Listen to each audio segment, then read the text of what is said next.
Ang ating Senador Bato de la Rosa, nung tinanong siya, ayaw naman yung humarap sa amin. Pinapaharap namin para maging malinaw lahat ng bagay. Anong ginagawa niya? Nagpupunta sa media. Kung ano-anong pinagsasabi niya.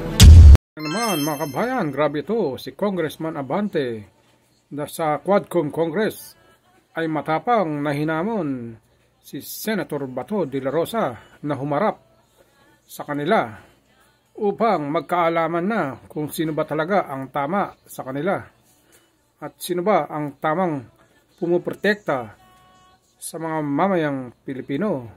So watch po natin ang mga sinasabi ni Congressman Abante sa Quadcom Congress na ito, mga kabayan. Ang ating Senador Bato de la Rosa, nung tinanong siya, ayaw naman yung humarap sa amin. Pinapaharap namin para maging malinaw lahat ng bagay. Anong ginagawa niya? Nagpupunta sa media. Kung ano-anong pinagsasabi niya.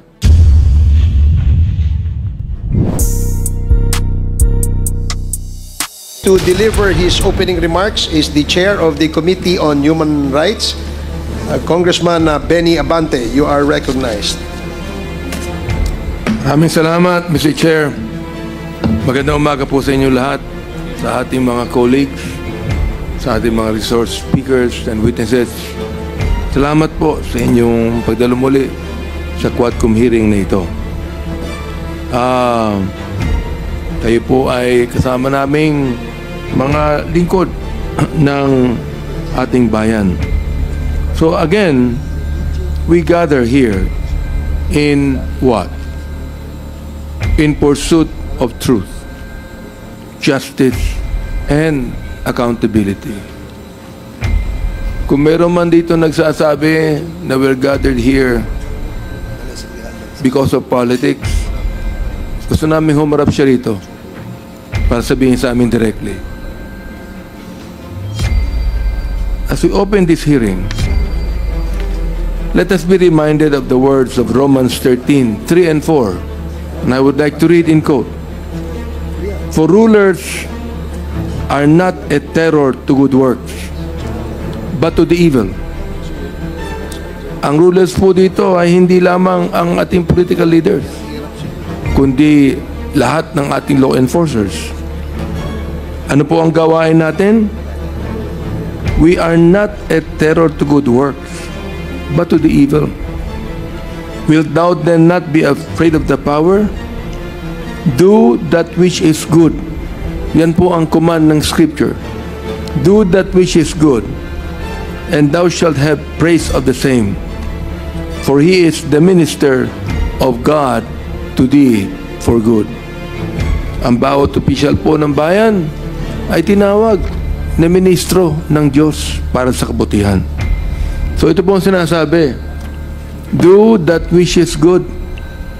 This is the standard by which we measure our actions in this quest for justice. This is the challenge to all who hold power, whether in government, law enforcement, or public service. Power must never be abused in order to shield wrongdoers. It must never be wielded to sow fear among the innocent. Power must serve only one purpose: to uphold what is just and to bring evil to account. Yet, time and time again, in the course of these hearings, we have seen the opposite. Those entrusted with the duty to protect have enabled injustice.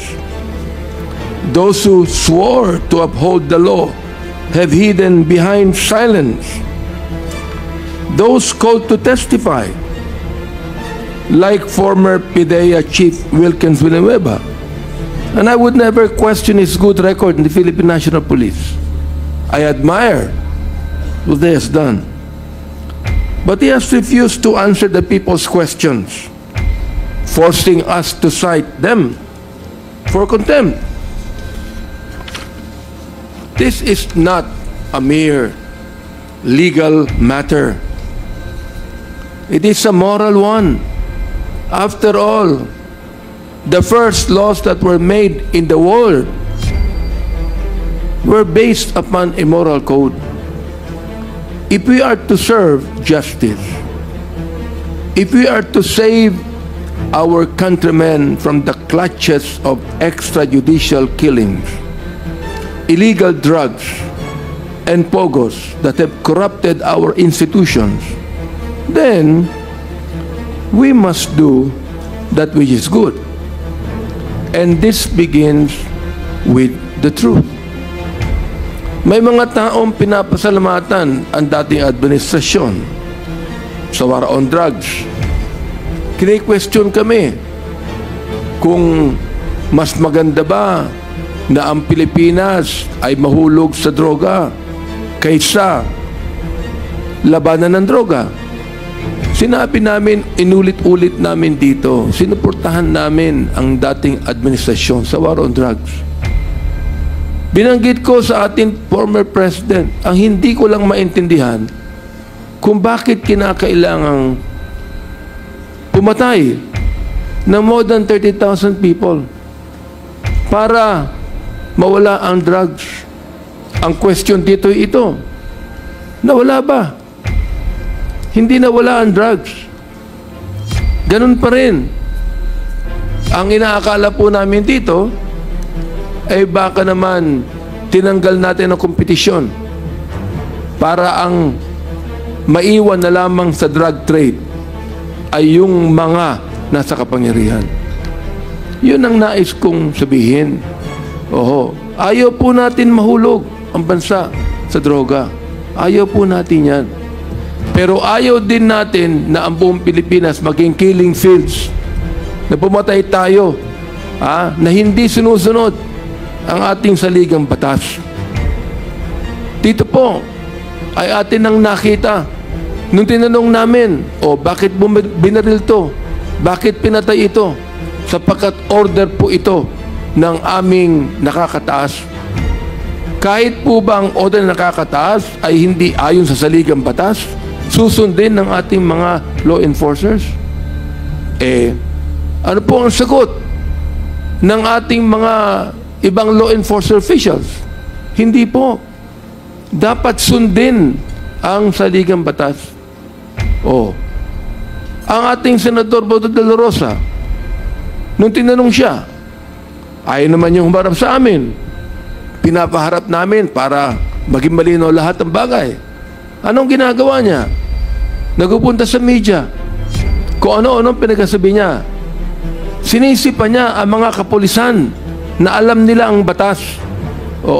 Hindi nila dapat sundin ang nakakataas sa kanila kung naniniwala sila na hindi ito ayon sa batas. Pero sinunod Di ba? Now, yet, kahit na po sa kanya mga bagay, mga kababayan, I am not without hope. Mga kasama, the Quadcom was not convened to chase imaginary shadows. We are here because lives have been lost, because families have been torn apart, because organized crime operating under the guise of legal businesses has found protection in our own institutions, because a few law enforcers, hindi namin nila lahat, a few law enforcers have chosen to become instruments of terror instead of being ministers of justice. As I've said, hindi kami nawawala ng pag-asa dito. For history and experience tell us that there is always hope in the pursuit of righteousness. Hope that those who were once silent in the face of injustice will now have the courage to speak. Sinabi ko po yan sa Committee on Human Rights na huwag na kayong matakot sapagkat gumagawa na tayo ng paraan upang ma-address ang problemang ito. Pero nais kong sabihin sa ating mga kababayan, marami pa rin naging biktima ng pagpatay ay natatakot lumabas. Bakit natatakot? Yan po ba ang ibig sabihin ng leadership? Manakot tayo ng tao para sumunod sa atin? O maging halimbawa tayo ng tamang panunungkulan para ang tao at ang bayan ay sumunod sa atin? Hope that those complicit in wrongdoing will find the resolve to make things right. Hope that we, as lawmakers and public servants, will not allow fear or convenience to dictate the course of justice. To those who come before this committee, to those who still hesitate, to those who are reluctant and afraid to speak the truth, do that which is good. Not for us, not for politics, but for your countrymen who have suffered in silence. For the time for evasion has passed. The time for justice is now. Let these hearings be evidence of our commitment and proof of our resolve. We seek not vengeance, only truth. We wield this power not for personal gain, but for our people. And we will not stop until the evildoers who have plagued our country are unmasked, until justice is restored, and until righteousness prevails. Ano man ang pananakot na ginagawa sa amin. So may God guide us in the days ahead. Kayo po ay kasama naming mga lingkod ng ating bayan. So again, we gather here in what? In pursuit of truth, justice, and accountability. Kung meron man dito nagsasabi na we're gathered here because of politics, gusto namin humarap siya rito para sabihin sa amin directly. As we open this hearing, let us be reminded of the words of Romans 13:3 and 4. And I would like to read in quote. For rulers are not a terror to good works, but to the evil. Ang rulers po dito ay hindi lamang ang ating political leaders, kundi lahat ng ating law enforcers. Ano po ang gawain natin? We are not a terror to good works, but to the evil. Wilt thou then not be afraid of the power? Do that which is good. Yan po ang command ng Scripture. Do that which is good, and thou shalt have praise of the same. For he is the minister of God to thee for good. Ang bawat opisyal po ng bayan ay tinawag na ministro ng Diyos para sa kabutihan. So ito po ang sinasabi. Do that which is good. This is the standard by which we measure our actions in this quest for justice. This is the challenge to all who hold power, whether in government, law enforcement, or public service. Power must never be abused in order to shield wrongdoers. It must never be wielded to sow fear among the innocent. Power must serve only one purpose: to uphold what is just and to bring evil to account. Yet, time and time again, in the course of these hearings, we have seen the opposite.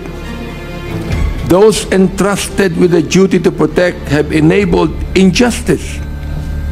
Those who swore to uphold the law have hidden behind silence those called to testify, like former PIDEA Chief Wilkins Villanueva. And I would never question his good record in the Philippine National Police. I admire what he has done. But he has refused to answer the people's questions, forcing us to cite them for contempt. This is not a mere legal matter. It is a moral one. After all, the first laws that were made in the world were based upon a moral code. If we are to serve justice, if we are to save our countrymen from the clutches of extrajudicial killings, illegal drugs, and pogos that have corrupted our institutions, then we must do that which is good. And this begins with the truth. May mga taong pinapasalamatan ang dating administrasyon sa war on drugs. Kine-question kami kung mas maganda ba na ang Pilipinas ay mahulog sa droga kaysa labanan ng droga. Sinabi namin, inulit-ulit namin dito, sinuportahan namin ang dating administrasyon sa war on drugs. Binanggit ko sa ating former president, ang hindi ko lang maintindihan kung bakit kinakailangang pumatay na more than 30,000 people para mawala ang drugs.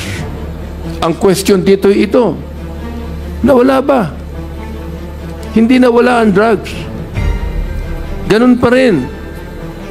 Ang inaakala po namin dito, ay baka naman tinanggal natin ang kompetisyon para ang maiwan na lamang sa drug trade ay yung mga nasa kapangyarihan. Yun ang nais kong sabihin. Oho, ayaw po natin mahulog ang bansa sa droga. Ayaw po natin yan. Pero ayaw din natin na ang buong Pilipinas maging killing fields, na pumatay tayo, na hindi sinusunod ang ating saligang batas. Dito po ay atin nang nakita nung tinanong namin, bakit binaril to? Bakit pinatay ito? Sapagkat order po ito ng aming nakakataas. Kahit po ba ang order na nakakataas ay hindi ayon sa saligang batas, susundin ng ating mga law enforcers? Ano po ang sagot ng ating mga ibang law enforcement officials? Hindi po. Dapat sundin ang saligang batas. Ang ating Senador Boto de la Rosa, nung tinanong siya, ayaw naman yung humarap sa amin. Pinapaharap namin para maging malinaw lahat ng bagay. Anong ginagawa niya? Nagpupunta sa media. Kung ano-anong pinagsasabi niya. Sinisipa niya ang mga kapulisan na alam nila ang batas. Hindi nila dapat sundin ang nakakataas sa kanila kung naniniwala sila na hindi ito ayon sa batas. Pero sinunod di ba? Now, yet, kahit na po sa kanya mga bagay, mga kababayan, I am not without hope. Mga kasama, the Quadcom was not convened to chase imaginary shadows. We are here because lives have been lost, because families have been torn apart, because organized crime operating under the guise of legal businesses has found protection in our own institutions, because a few law enforcers, hindi namin nila lahat, a few law enforcers have chosen to become instruments of terror instead of being ministers of justice. As I've said, hindi kami nawawala ng pag-asa dito. For history and experience tell us that there is always hope in the pursuit of righteousness. Hope that those who were once silent in the face of injustice will now have the courage to speak. Sinabi ko po yan sa Committee on Human Rights na huwag na kayong matakot sapagkat gumagawa na tayo ng paraan upang ma-address ang problemang ito. Pero nais kong sabihin sa ating mga kababayan, marami pa rin naging biktima ng pagpatay ay natatakot lumabas. Bakit natatakot? Yan po ba ang ibig sabihin ng leadership? Manakot tayo ng tao para sumunod sa atin? O maging halimbawa tayo ng tamang panunungkulan para ang tao at ang bayan ay sumunod sa atin? Hope that those complicit in wrongdoing will find the resolve to make things right. Hope that we, as lawmakers and public servants, will not allow fear or convenience to dictate the course of justice. To those who come before this committee, to those who still hesitate, to those who are reluctant and afraid to speak the truth, do that which is good. Not for us, not for politics, but for your countrymen who have suffered in silence. For the time for evasion has passed. The time for justice is now. Let these hearings be evidence of our commitment and proof of our resolve. We seek not vengeance, only truth.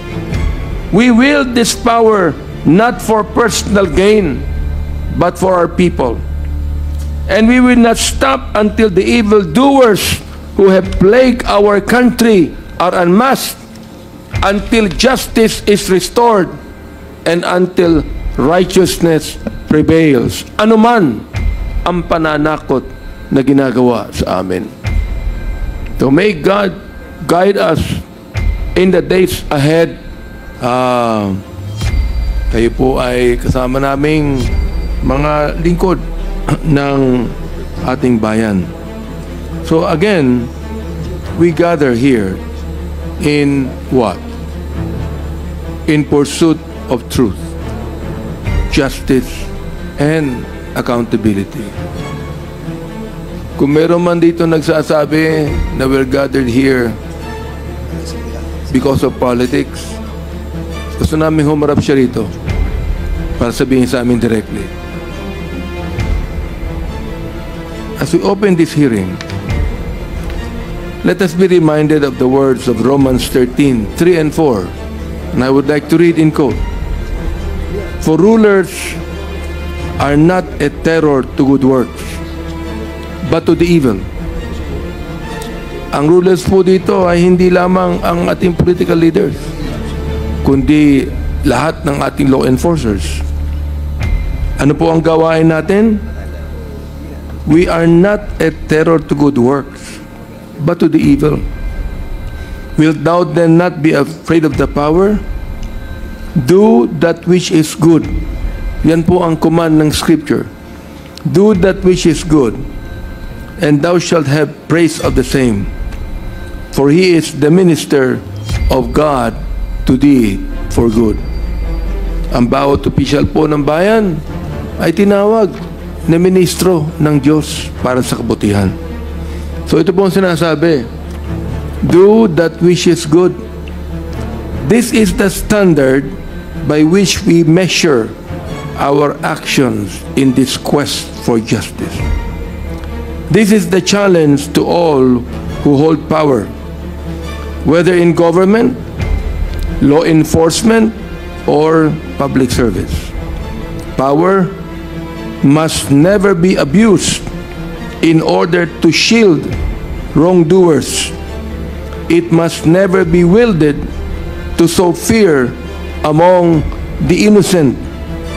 Power must serve only one purpose: to uphold what is just and to bring evil to account.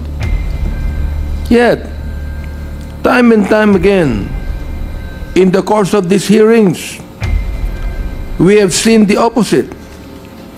Those entrusted with the duty to protect have enabled injustice. Those who swore to uphold the law have hidden behind silence. Those called to testify, like former PIDEA Chief Wilkins Villanueva, and I would never question his good record in the Philippine National Police.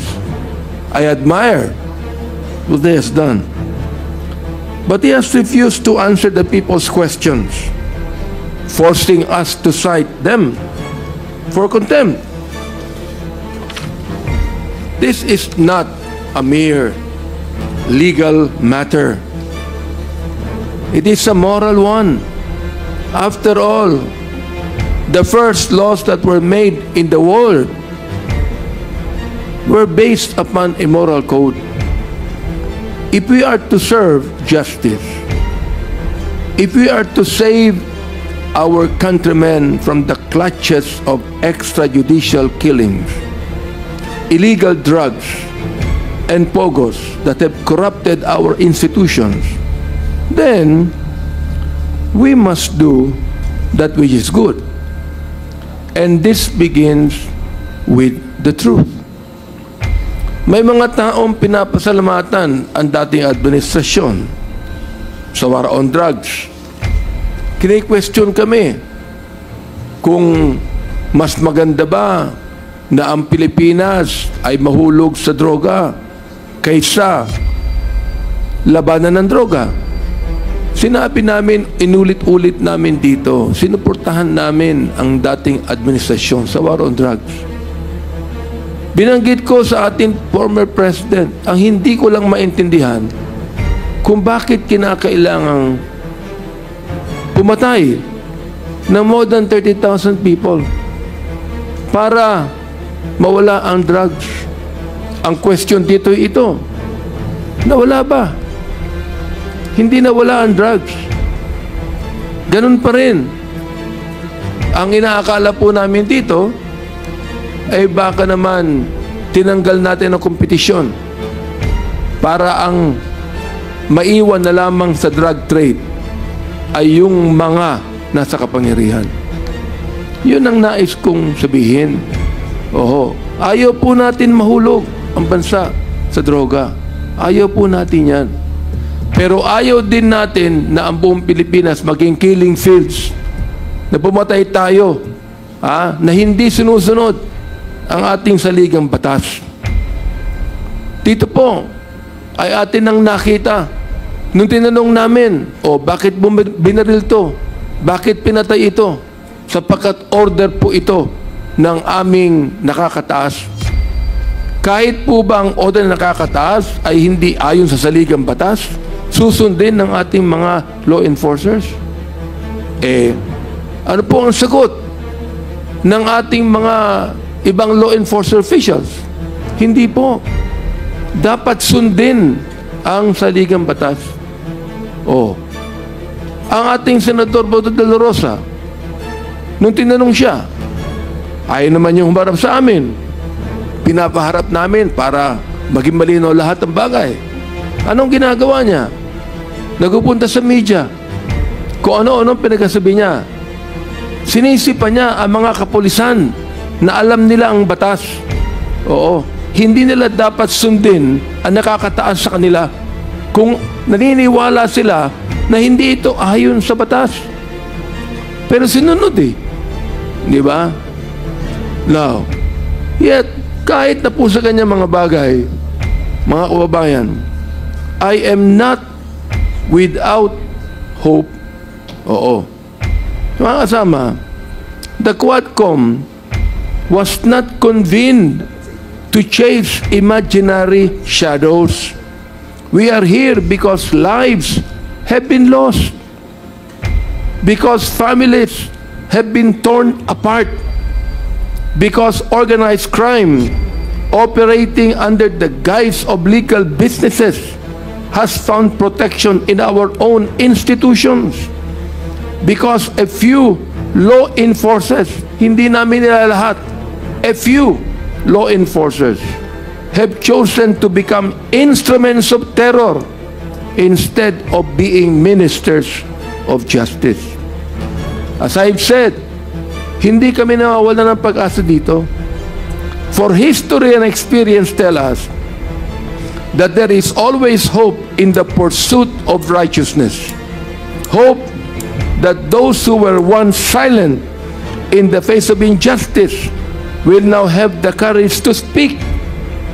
Sinabi ko po yan sa Committee on Human Rights na huwag na kayong matakot sapagkat gumagawa na tayo ng paraan upang ma-address ang problemang ito. Pero nais kong sabihin sa ating mga kababayan, marami pa rin naging biktima ng pagpatay ay natatakot lumabas. Bakit natatakot? Yan po ba ang ibig sabihin ng leadership? Manakot tayo ng tao para sumunod sa atin? O maging halimbawa tayo ng tamang panunungkulan para ang tao at ang bayan ay sumunod sa atin? Hope that those complicit in wrongdoing will find the resolve to make things right.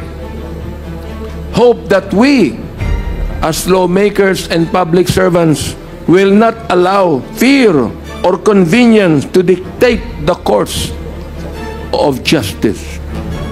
To those who come before this committee, to those who still hesitate, to those who are reluctant and afraid to speak the truth, do that which is good.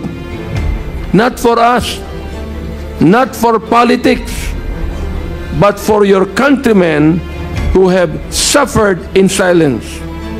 For the time for evasion has passed.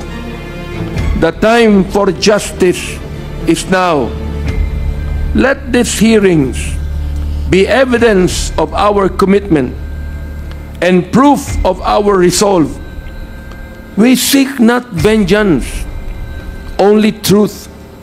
We wield this power not for personal gain, but for our people. And we will not stop until the evildoers who have plagued our country are unmasked, until justice is restored, and until righteousness prevails. Ano man ang pananakot na ginagawa sa amin. So may God guide us in the days ahead. Maraming salamat po at manigong bagong taon sa inyong lahat. The next to deliver his opening remarks is the Chair of the Committee on Human Rights, Congressman Benny Abante. You are recognized. Maraming salamat, Mr. Chair. Magandang umaga po sa inyo lahat, sa ating mga colleagues, sa ating mga resource speakers and witnesses. Salamat po sa inyong pagdalo muli sa Quadcom hearing na ito. Kayo po ay kasama naming mga lingkod ng ating bayan. So again, we gather here in what? In pursuit of truth, justice, and accountability. Kung meron man dito nagsasabi na we're gathered here because of politics, gusto namin humarap siya rito para sabihin sa amin directly. As we open this hearing, let us be reminded of the words of Romans 13:3 and 4. And I would like to read in quote. For rulers are not a terror to good works, but to the evil. Ang rulers po dito ay hindi lamang ang ating political leaders, kundi lahat ng ating law enforcers. Ano po ang gawain natin? We are not a terror to good works, but to the evil. Wilt thou then not be afraid of the power? Do that which is good. Yan po ang command ng Scripture. Do that which is good, and thou shalt have praise of the same. For he is the minister of God to thee for good. Ang bawat opisyal po ng bayan ay tinawag na ministro ng Diyos para sa kabutihan. So ito po ang sinasabi, do that which is good. This is the standard by which we measure our actions in this quest for justice. This is the challenge to all who hold power, whether in government, law enforcement, or public service. Power must never be abused in order to shield wrongdoers. It must never be wielded to sow fear among the innocent. Power must serve only one purpose: to uphold what is just and to bring evil to account. Yet, time and time again, in the course of these hearings, we have seen the opposite. Those entrusted with the duty to protect have enabled injustice. Those who swore to uphold the law have hidden behind silence. Those called to testify, like former PIDEA Chief Wilkins Villanueva, and I would never question his good record in the Philippine National Police. I admire what he has done. But he has refused to answer the people's questions, forcing us to cite them for contempt. This is not a mere legal matter. It is a moral one. After all, the first laws that were made in the world were based upon a moral code. If we are to serve justice, if we are to save our countrymen from the clutches of extrajudicial killings, illegal drugs, and pogos that have corrupted our institutions, then we must do that which is good. And this begins with the truth. May mga taong pinapasalamatan ang dating administrasyon sa war on drugs. Kini-question kami kung mas maganda ba na ang Pilipinas ay mahulog sa droga kaysa labanan ng droga. Sinabi namin, inulit-ulit namin dito, sinuportahan namin ang dating administrasyon sa war on drugs. Binanggit ko sa ating former president, ang hindi ko lang maintindihan kung bakit kinakailangang pumatay ng more than 30,000 people para mawala ang drugs. Ang question dito ay ito, nawala ba? Hindi nawala ang drugs. Ganun pa rin. Ang inaakala po namin dito ay baka naman tinanggal natin ang kompetisyon para ang maiwan na lamang sa drug trade ay yung mga nasa kapangyarihan. Yun ang nais kong sabihin. Oho, ayaw po natin mahulog ang bansa sa droga. Ayaw po natin yan. Pero ayaw din natin na ang buong Pilipinas maging killing fields, na pumatay tayo, na hindi sinusunod ang ating saligang batas. Dito po ay atin ang nakita nung tinanong namin, bakit binaril to? Bakit pinatay ito? Sapagkat order po ito ng aming nakakataas.